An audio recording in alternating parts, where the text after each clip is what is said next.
Gabigol tá pedindo, Gabigol tá pedindo, Gabigol tá pedindo, tocou pro Gabigol, bateu, olha o gol, olha o gol, olha o gol, olha o gol. Pobre, pelo menos até na estatística, para jogar contra a Venezuela, né? Sim. E quanto à convocação do Fez Gabigol... bem pra ele? Então, eu vou tentar pegar um viés um pouco mais positivo. Ele tem trazido para o Flamengo alguns elementos que na seleção ele tem aprendido a fazer, que é jogar de uma forma mais coletiva. Como a seleção é um time extremamente coletivo no sentido de que ninguém decide, você precisa fazer muito mais funções para a tática e menos para a definição. Claro. Fazer as funções para o Neymar jogar. Isso, vai. Né? Assim, seleção. Obrigado. Isso, só pra... Quando ele não tá, aí ninguém sabe o que fazer. Bom, português, claro. E aí é o seguinte, Pedro, aí quando ele não tá, ninguém sabe o que faz, né? Mas ele tem trazido alguns elementos que no Flamengo ele tem usado bem. Essa história da movimentação, de abrir o espaço para quem vai chegar por dentro, pro elemento surpresa. É claro, o Gabriel tem que fazer. O facão que ele fez ali ontem. Exato, né? Então, algumas coisas que talvez no Flamengo ele não tinha a obrigatoriedade de fazer e que para a seleção, para estar na seleção, ele precisa aprender, isso tem feito bem para ele. Gabriel, você precisa de um pouquinho mais de participação tática. Aí, bacana.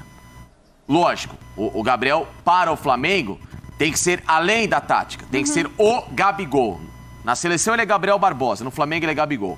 Você entendeu? São dois caras completamente diferentes. Mas eu acho que se você pega um pouquinho do Gabriel Barbosa de seleção, joga no Flamengo e traz esse personagem se somando, pra ele vai só fazer bem a carreira. É o que a gente tem falado de um jogador mais altruísta. Eu usei essa palavra pra ele, o Sormani quase caiu da cadeira lá no dia que eu chamei o Gabigol de altruísta. Altruísmo e Gabriel não cabem na mesma frase. Então pega, Sormani, porque eu quero te ouvir sobre isso, sobre se fez bem a ele. E aí eu já vou colocar na tela também, pedir pra produção colocar pra gente, a resposta que ele dá no Instagram. E aí, claramente, ao Vampeta, né? A crítica que ele recebe indiretamente ali. Indiretamente não, diretamente do Vampeta. E o Vampeta dizendo que ele e o Tite não teriam uma boa relação e tal. E aí ele bota eles dois comemorando ali, Sormani. Se o altruísmo não cabe no Gabigol, isso aí é a cara do Gabigol, né? Exatamente. Mas, ô Dani, dessa história toda aí, hoje em dia, né, a gente tem já de um tempo pra cá, e eu acho muito saudável isso, a presença de ex-jogadores trabalhando como comentaristas, né? Temos aqui um na nossa mesa a gente agora, gosta também. Elias. E a própria, e a própria ESPN tem vários ex-jogadores trabalhando aqui na casa. O Vampeta, por exemplo, está lá na Jovem Pan. E o Sport TV tem os seus ex-jogadores, nós temos aqui também, a Globo idem, o SBT, a Bandeirantes. Isso é muito legal, porque eles trazem muito, adicionam muita coisa pra gente. Porque a gente não tem... Embora eu, por exemplo, eu tenho mais tempo de futebol do que o Zé Elias, mas ele tem muito mais de futebol do que eu. Porque ele foi um jogador. Ele viveu o campo, ele viveu o vestiário, ele viveu o Brasil, viveu a Europa. Então, quer dizer, ele é um personagem riquíssimo do futebol. E isso pra nós, só, repito, nos enriquece. Quando o Vampeta fala um troço desse, e a gente sabe muito bem como é que funciona, porque às vezes a gente conversa com ex-jogadores, como o Zé Elias mesmo, ele fala assim, olha, um cara aí, ó, que eu conheço de tal lugar, falou pra mim isso. Você entendeu? Então, isso que o Vampeta falou é muito grave. E a gente sabe que o jogador recebe essas informações. Nós não recebemos.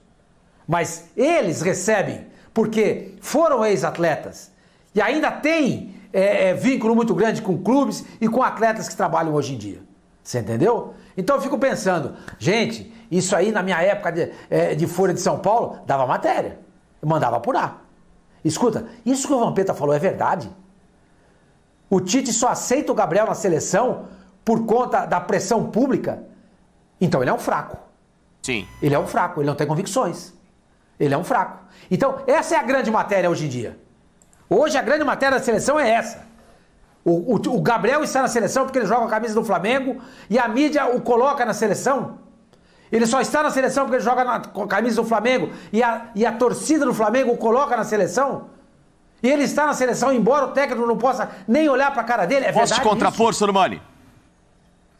Não, eu queria que o Zé... Desculpa, Facicani. Eu queria que o Zé Elias falasse sobre isso. Não, dá para todo mundo falar. Então... Até onde isso que o Vampeta falou procede? Isso é gravíssimo. Isso é gravíssimo. Eu não conversei com o Vamp em relação a isso, né? Eu não tenho informações, mas de fato, não, o Vamp é parceiro. Mas assim, eu não tenho informações para bater 100%. Mas o Sormani fala, isso mas fala mais sobre o Tite do que sobre o Gabigol? Eu acho que essa é a questão, né? Sim. E o Vamp não ia ser louco de falar um negócio desse. Se não tivesse a informação. E outra coisa. Eu não ia jogar um negócio desse, porque, como o seu Sormani falou, é uma coisa seríssima. Mas chegam pra eles, são ex-jogadores. É uma coisa seríssima. O Vamp, e olha que o Vamp sabe de muito mais coisa, não só do Gabigol. Tem coisas que ele não pode falar. Tem coisas que a gente não pode falar, porque senão é uma coisa. Eu acho absurdo, não ruim, tinha que guardar segredo, tinha que falar. Mas assim, pro Vamp soltar isso é porque realmente alguma coisa chegou pra ele. Eu vou contrapor o seguinte: tem um outro cara que tem uma personalidade um pouco parecida com o Gabriel. Quem? O Dudu. E o Dudu, ele teve um período muito grande na carreira dele recentemente, em que ele pelo menos merecia uma vírgula com a camisa da seleção. Que ele fez no Palmeiras, exatamente, entre 2016 e 2018. Exatamente. Né? Bem lembrado. O Dudu foi um cara que pode alguém gostar ou não, achar ele decisivo ou não, enfim, vai o Sormani, por exemplo, tem a convicção dele em relação ao Dudu, enfim, e é da visão de cada um. Mas o que ninguém pode, talvez, tirar é uma opinião de que, em algum momento, pelo que ele estava fazendo, Dudu, vamos ver você na seleção. Vamos te testar na seleção, vamos analisar. E ele nunca foi chamado. Porque a gente sabe que o Dudu é um cara de personalidade forte. Então tu tá dizendo que não é tão assim, que se fosse só pela pressão, o Gabigol não estaria assim como o Dudu não teve, é isso? Bate muito com o que... Eu tô falando o contrário, tá porque assim... Que o Dudu também não chegou na seleção por causa de personalidade. Exatamente. Entendeu? O Dudu é um cara que... O Dudu é um cara que... O Dudu fala... O Dudu, quando a gente fala, né, Pedro, o Gabigol é chiliquento e tal, o Dudu também tem os seus momentos de chilique. Sim. O chilique de um cara que quer jogar, de ser um cara fominha, de ser um cara que quer participar. Eu não quero sair, eu quero estar jogando, eu quero isso. E eu não tô criticando, eu acho que tem coisas que são exageradas, verdade, tanto o Dudu como o Gabriel. Mas só que o Dudu nunca pisou na seleção brasileira. E eu tenho certeza que ele nunca pisou na seleção brasileira, não por bola, por outros motivos. Ô Pedro, fala aí, volta, pega essa comparação, mas fala do Gabigol também, fala aí. Vou tentar. Eu acho que a comparação que o Facinca faz sobre o Dudu é interessantíssimo, até para talvez tirar um pouco dessa história do peso, que só é convocado por uma grande torcida. Eu acho que tem uma coisa que é ponto pacífico. A gente já comentou aqui em outros programas, acho que o Zé, há mais tempo até comigo em bancada, já deve ter ouvido, Facinca e Sormani também mais recentemente. O Tite... ele não aprovava exatamente o comportamento do Gabriel no início do trabalho dele na seleção. É bom lembrar, o primeiro jogo do Tite, a primeira convocação do Tite, ela acontece em agosto de 2016, depois da Olimpíada. Gabriel em alta pela Olimpíada, ele é convocado. Os dois primeiros jogos do Tite são contra o Equador e contra a Colômbia. O Gabriel Jesus assume a titularidade. O Gabriel não reage bem internamente a não ter esse tipo de... a perder essa vaga. O comportamento do Gabriel nos bastidores, no dia a dia, nos treinamentos e tal... o afastou da seleção. O Tite não gostava, a comissão técnica não gostava daquele comportamento do Gabriel ali. Era um outro Gabriel, 5 anos atrás. Sim. É bom lembrar. O Gabriel ficou distante da seleção muito tempo por isso. O Gabriel, quando era aquele Gabigol da nação, herói, título da Libertadores, brasileiro, em 2019, também existia uma pressão. Ele não era convocado. Ele voltou a ser lembrado esse ano, com mais frequência, que as convocações voltaram e tal. Por que também? Eu acho que não é só exatamente... pelo citado pelo Vampeta, pela pressão. O Tite não tinha um camisa 9, o Tite não tinha função de um cara dentro da área.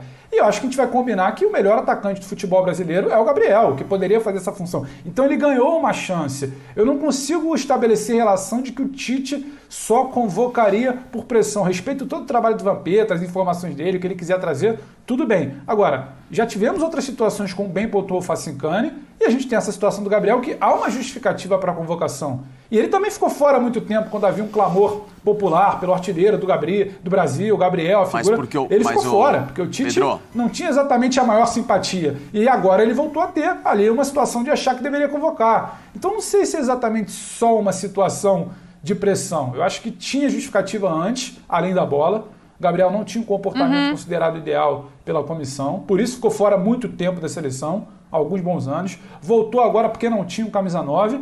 E outra coisa, se não fosse o Gabriel, teria sido convocado sob pressão, hoje a gente chamaria quem para essa vaga ali? Então eu não acho que o Gabriel sabe estar vai lembrar uma coisa. Se o Gabriel Jesus estivesse bem. Tem todo um histórico de desgaste, tem todo um histórico de desgaste, mas tem uma situação. Ele chamou o Arthur Cabral. Pedro, Fala, Sormani. Ele chamou o Arthur Cabral, o Firmino. Tá cheio de centroavante brasileiro jogando fora. É só chamar. O que eles mais gostam de fazer é chamar jogador de fora. Mas eu concordo com o seu pensamento. Eu acho que você tem razão. Gabriel tem que estar na seleção. Entendeu? Eu acho que você tem razão. Mas dizer que, se não convocar o Gabriel, quem vai levar? Tem várias opções.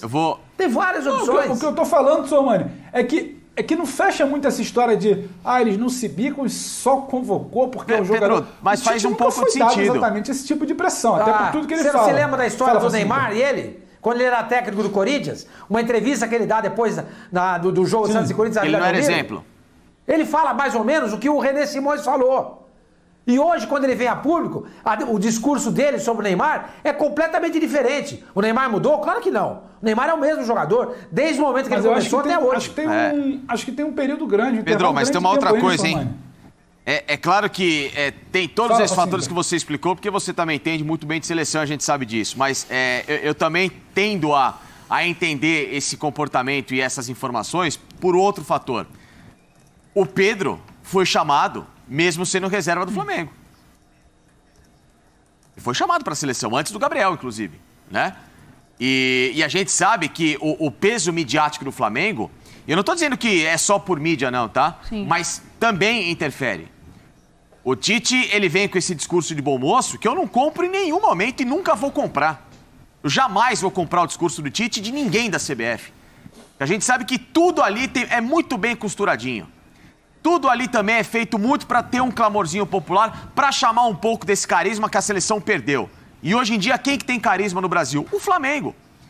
Além de ser um grande time, e é por isso que tem carisma, porque se o Flamengo fosse um time ruim, não tinha carisma. O time é bom, muita gente que nem é flamenguista adora ver o Flamengo jogar. Eu, Zé Elias, Sormani, todo mundo. Eu não sou flamenguista, mas eu adoro ver o Flamengo jogar, porque, porra, é um prazer ver o Flamengo, um time jogar bem. A gente adora, é um lapso de lucidez nesse deserto de ideias que é o futebol brasileiro hoje. Então você vê um time jogar bem, é natural que esse time vai chamar atenção. E para você chamar atenção e trazer tudo aquilo que a seleção não tem e que o Flamengo tem, porque são antagônicos, o Flamengo e a seleção hoje são mundos completamente paralelos. A seleção é um mundo chato, pragmático, sem ideia, de um time que evolui, contra um time que passa ano e entra ano. Você pode contestar uma escalação aqui e acolá, mas o time só cresce. O time só melhora, tá numa final de Libertadores de novo. Tá brigando por um tricampeonato brasileiro. Ganhando título atrás de título. Então, assim, quem que chama atenção hoje? Flamengo. Quem que tem carisma hoje? Flamengo. Quem que hoje arrecada mais? Flamengo. Quem que tem os melhores jogadores do Flamengo? É lógico que você vai tentar trazer um pouquinho dessa torcida, como em muitos momentos, em muitas convocações, até mais antigas, aí o Zé pode lembrar disso, o Sormani também, você levava atletas pelo clamor popular também, porque a torcida pedia. A seleção foi vaiada na Bahia porque não levou o Charles em 89 na pré-Copa América. Porque não tinha o Dodô naquela escalação. Com todo respeito a ele, que foi um grande centroavante. Claro. Responsável pelo título que o Atlético Mineiro conquistou em 71. Era um baita centroavante. Tinha jogador melhor que ele? Claro que tinha. O Toninho Guerreiro, por exemplo, era muito mais jogador do que ele. E não disputou a Copa de 70. Não jogou. Entendeu? As histórias que falam do Dario na seleção brasileira, exato, e eu lembro disso, porque eu tinha idade e vi a seleção jogar, era de que houve uma pressão por parte do governo da ditadura que comandava o Brasil para que o Zagallo convocasse o Dario. Era uma aberração o Dario na seleção? Não era. Mas ele tinha o nível dos demais jogadores que estavam lá? Não tinha. Ele jogaria no meu time? Jogaria. Mas o que eu estou confrontando aí é qualidade. Aquela seleção é tida como a melhor seleção de todos os tempos. De todas as Copas do Mundo. O Dario era um jogador que hoje jogaria fácil, faria muitos gols. Ele era um grande artilheiro. Foi campeão no Internacional, foi campeão no Atlético, foi campeão também com a seleção brasileira. Mas era um jogador que, para aquele momento, havia outros atletas no futebol brasileiro então deixa eu levantar uma questão aqui. E que não foram. Por isso que eu completo dizendo o seguinte. Pelo Tite, eu vou completar dizendo o seguinte. Pelo Tite, se ele pudesse escolher, o Pedro seria o centroavante dele, então que é não aí tem que eu nenhuma quero chegar. justificativa hoje do Pedro na vaga do É aí Gabriel. que eu quero chegar. Ele pode. Porque a questão é o seguinte, então, Zé, quanto que o Gabigol é convocado por ser quem é dentro do Flamengo e quanto que é pelo futebol dele? Porque, da maneira, assim, eu acho que ele disso, tem... porque pra mim o Gabriel tem que ser convocado Eu acho que ele tem pela bola. futebol pra estar na Só seleção. tô dizendo isso. Eu não tô dizendo que ele só vai convocado pela mídia. Eu não tô falando. Tô dizendo que existe esse tipo de influência sim. Falando assim, Fascani, quem que você prefere hoje na seleção? Pedro ou Gabriel? Tá. Mas o Gabriel, anos-luz, ele é o meu titular da seleção. Ele é o meu titular da seleção, pra deixar bem claro isso. Respira. Quer um pouquinho de água com Quer açúcar? uma água? Não, isso aqui é água. Produção, aguinha com Dá uma açúcar ajuda pro pro Facincani. Aguinha com açúcar, por favor.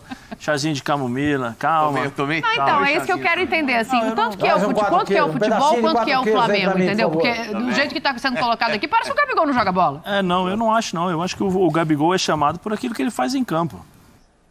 Por aquilo que ele faz em campo. Ele vem há 3 anos sendo artilheiro da Libertadores, artilheiro do Campeonato Brasileiro, artilheiro da Libertadores de novo. Eu acho que é o que ele faz em campo. Existe a questão do Flamengo. Coincidência, porque se o Gabigol estivesse no Corinthians, estivesse no Palmeiras e fazendo a mesma coisa, seria impossível de não convocar. Nós estamos falando aqui entre bola e comportamento. Sim. Bola, o Gabigol vai. Comportamento, ele errou. Ele sabe que ele errou. Ele sabe que ele errou. E nós estamos vendo essa mudança desde a época da seleção. Porque quando ele foi convocado e depois deixou de ser convocado, porque de fato deve ter acontecido alguma coisa dentro do vestiário quando ele foi... aconteceu? Eu acho que deve ter acontecido. Eu não posso ser leviano de informação, falar. Não tem essa... Mas falando pela análise, por aquilo que foi. Porque de uma hora para outra ele deixar de ser convocado e outros jogadores que eram inferiores a ele ser convocado no lugar dele, é porque tem essa questão de conduta. E aí vai da análise de cada um. Se fosse assim, o Romário nunca seria convocado. Né? Um período fora, inclusive. Seria ser, mas só que aquela história. Eu prefiro o cara que entra em campo e resolve o jogo para mim. Mas é difícil de lidar. Ou é mais fácil de você comandar? Tem duas coisas. É difícil difícil de lidar com o jogador. Aí você tira o jogador e é mais fácil de você comandar o grupo? Tem outras coisas, né, que são envolvidas além só da convocação. Porque você lidar com esse tipo de coisa. O Neymar, é fácil lidar com o Neymar? Como foram as atitudes e como foram as coisas feitas, né, em relação ao treinador e o Neymar durante esse período de seleção? Será que foram as atitudes corretas, perfeitas? Então você já tem o Neymar, que é um cara que você nunca sabe o que vai acontecer. Esse dele por trás é pior ainda. Sim. E aí tá tudo sujeito. E aí não é só o Neymar agora. Tem que fazer justiça. Não é só o Neymar. Todos os jogadores que estiveram e que tiveram o status do Neymar sempre tiveram privilégios. Leva aqui, leva a família, leva isso, leva aquilo. É um mundo à parte. Quem convive com a seleção, está aqui o Pedro que conviveu com a seleção vários anos, sabe do que eu estou falando. Que existe essa questão das pessoas que têm um certo privilégio. Tem. E aí não é só caso de seleção. Em todos os clubes que você vai lá na base, pega um menino que é considerado joia, esse menino com 10 anos até chegar no profissional, ele vai ser tratado de forma diferente. Isso não é culpa do Neymar. A gente precisa entender, ou culpa de quem é a estrela da seleção brasileira. Eles são tratados assim. O Gabigol errou, estou falando, né, por aquilo que aconteceu. Só que ele vem num processo de evolução. Ele vem num processo de entendimento. Será que é o perfeito ou não? Será que ele vai errar ou não? Não sei. Eu acho que ele está na seleção pela condição. E também porque alguns jogadores que estavam antes caíram de produção. Que é o Cebolinha, né? Porque era o Cebolinha. Né? O Firmino. E aí, peraí, eu preciso olhar ali. É o Flamengo. Mas o cara está arrebentando. Eu tenho que chamar. Eu posso aproveitar isso. Eu acho que esse tipo de... Eu acho que vai mais por esse lado. Deixa eu elevar sua moral aqui. Só o último exemplo. Que a seleção, que a seleção não é... E para mim, eu já cansei de falar isso. Nós não temos os melhores. Isso faz tempo. Um exemplo do que eu sempre dou em relação às convocações.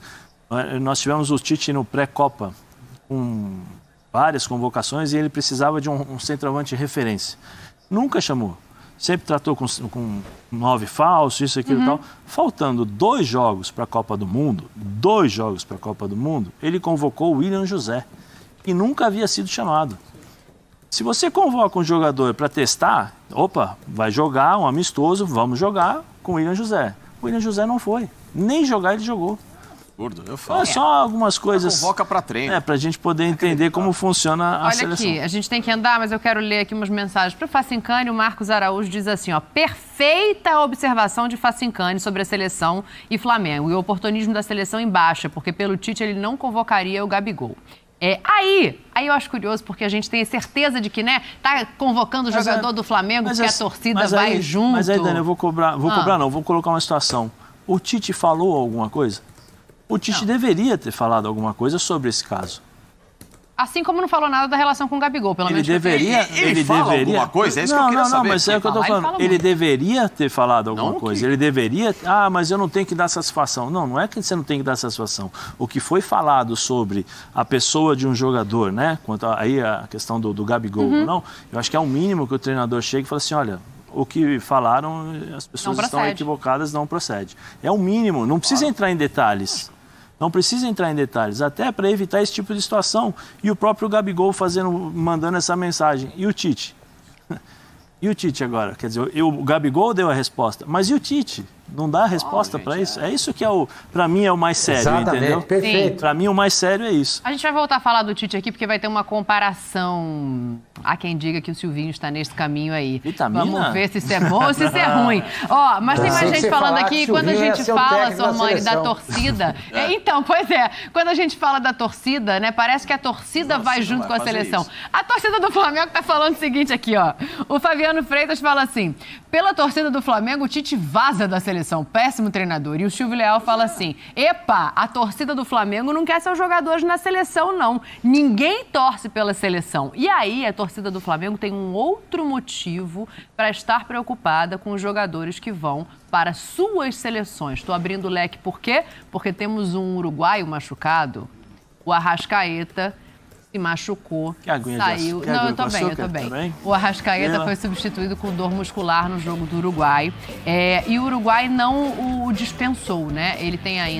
O Uruguai tem ainda os jogos com a seleção da Argentina, com a seleção brasileira, por essa tríade de eliminatórias, e o Uruguai precisa dos pontos, até porque ontem deixou escapar pontos importantes. Então, a torcida do Flamengo hoje, essa torcida que está aqui no Twitter com a gente, ela também tá, Pedro Ivo, ali ó, no Zap Zap, mandando mensagem. E o que você acha que eles estão falando mais? É do Gabigol, como a gente falou aqui, se convoca, se não convoca, que faz gol, que faz de pênalti, ou ai meu Deus do céu, a Arrascaeta tá machucado, quando é que ele volta? Eu quero ouvir o Pedro Ivo, mas eu quero ouvir o Sormani. Pedro Ivo, vou pedir licença. Vai primeiro, Sormani. Vai, Sormani. O Arrascaeta se machucou. Aí agora? O que os fiéis vão dizer? Como será esse final de semana? Sem Arrascaeta? Ô Pedro Ivo Almeida, passada a encenação... Eu quero te ouvir agora sobre essa situação do Arrascaeta, porque é isso, né? É um jogador que já ficou claro. Se controla, Fábio Sormani. Ficou claro a extrema importância que ele tem ali. Com ele e o Ribeiro fora fica difícil fazer esse programa às vezes. Fica difícil montar o Flamengo da maneira que a gente está habituado a ver jogar. E a preocupação do rubro-negro é se ele volta inteiro, se ele volta pela metade, porque tem sido comum, né? Vai, volta mais ou menos, fica fora, vai de novo para a seleção. A preocupação é com o Arrascaeta, né? A torcida do Flamengo não quer saber de seleção. Se o Gabigol fez gol, bem. Se não fez, também não é um problema para ela. Até por isso eu acho que não casa muito a história de que o Tite está muito preocupado com a aceitação popular da torcida do Flamengo. A torcida do Flamengo hoje já não tem simpatia nenhuma pela seleção. Pelo calendário, pelos jogadores, pelos desfalques, por tudo que não é cumprido. A preocupação é total com o Arrascaeta, até pelo histórico, né? Não é o primeiro. Recentemente foi o Rodrigo Caio, que teve problema. Recentemente o Gabriel voltou de um jogo da seleção, foi poupado do final de semana porque tinha uma fadiga muscular. A história se repete. Então, no momento que a história se repete, você está chegando numa fase aguda de temporada, né? Daqui a pouco tem semifinal de Copa do Brasil. Final de novembro você tem a decisão da Libertadores. Então, tudo agora começa a abrir um pouco mais o olho. Arrascaeta, qual é a lesão? Qual é o grau da lesão? Quanto tempo ele vai ficar fora? Será que é mais um problema vindo de seleção? Acho que o zap-zap aí do rubro-negro hoje acordou meio tenso com a Arrascaeta ontem. Alguém discorda? Não, né? Existe uma preocupação, é claro que sim. Não, o discurso é esse daí, Dani. O que o Pedro falou é perfeito.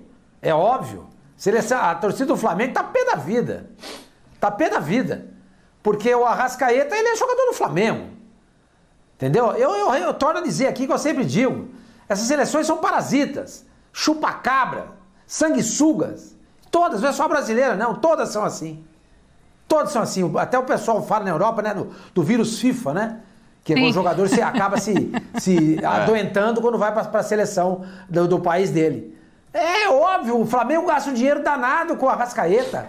Aumentou há pouco tempo o salário dele. É, segundo muitos, o melhor jogador do time. Está entre os melhores, lógico. E daqui a pouco o Flamengo está numa reta final de Campeonato Brasileiro que ele pode ganhar. Ele ainda pode ganhar. E está um mês e pouquinho da decisão da Libertadores. Como é que vai fazer? Tudo bem, vai se recuperar até lá. Mas qual é o grau da lesão dele? Como é que ele vai voltar? Quantos treinos ele vai perder? E o entrosamento? E o ritmo de jogo? É óbvio que a torcida tá louca da vida. E tem que estar mesmo. Porque o que interessa pro flamenguista, pro corintiano, seja lá para quem for, pro santista, é o time dele. As favas da seleção brasileira. Se ela não existisse, seria ótimo. Ninguém ia sentir falta. É que eu costumo brincar. Tem uns times da NBA que, se começar o campeonato, sem eles, você não vai notar. Na metade do campeonato você vai dizer, nossa, esse time não tá participando. Porque não faz a menor falta. Ô, Sormani. A seleção brasileira é assim. Se não tiver a seleção, não vai fazer falta. Ninguém vai chorar a ausência de jogos da seleção brasileira. Ó, a gente tem a gente tem um intervalo pra fazer. Você vai falar, mas você vai falar de outra coisa que eu quero mostrar aqui. Porque o Sormani falou dessa final de Libertadores e tem a questão dos uniformes, né? O Palmeiras vai jogar com o primeiro uniforme e o Flamengo vai ter que jogar com o segundo uniforme por uma determinação. E como o Palmeiras tem a melhor campanha, ele vai com o uniforme principal. A gente tem aí o uniforme pra mostrar. Se cadastrou na escola de teatro depois do intervalo? Nosso. Então tá. Então, Zé, você tem 10 segundos que a gente tem que ir pro intervalo. Fecha o que você queria dizer. Se comportem. É só pra deixar o seu Sormani mais feliz. Você viu que a FIFA tá querendo o Mundial de 2 em 2 anos, hein? Ih, rapaz, vamos pro intervalo. Na volta a gente fala disso aí, que não vai dar tempo agora. Vai ter eliminatória dentro da Copa do Mundo. Vamos falar desse uniforme. Aí, o uniforme pra mostrar, o uniforme da final da Libertadores. Com que roupa eu vou? O Palmeiras vai jogar com o primeiro uniforme de verde, então como não pode entrar em campo verde e vermelho juntos, o Flamengo vai jogar de branco, Zé Elias. A mística do futebol te diz alguma coisa? Não, a mística fica fora do campo, né? Dentro do campo o jogador nem vai lembrar do uniforme. Besteira. Besteira. Tá bom, então o Zé Elias também é resolveu. branca, né? Também agora vai passar pro Flamengo. O Palmeiras tem a mística da camisa verde, calção branco e meia branca. O Flamengo ganhou 81 jogando de branco. Então tá bom, então não tá querendo dizer nada. Beijo pra vocês dois. O Pedro Ivo foi-se. Mas, Sormani, a gente tá indo embora, viu? Libertadores, ó, estamos de olho. Um beijo pra você em casa. Beijo. O que foi, Sormani? O que foi, Sormani? Sexta-feira vai ser a mesma. A Rascaeta se machucou. Calma, Sormani. E a ESPN tá chegando na sequência. E os melhores momentos. Deve ter o Sormani chorando nos melhores momentos. Debochado, se machucou. Bom fim de semana pra você que aguenta, gente. Tranquilo. Tchau.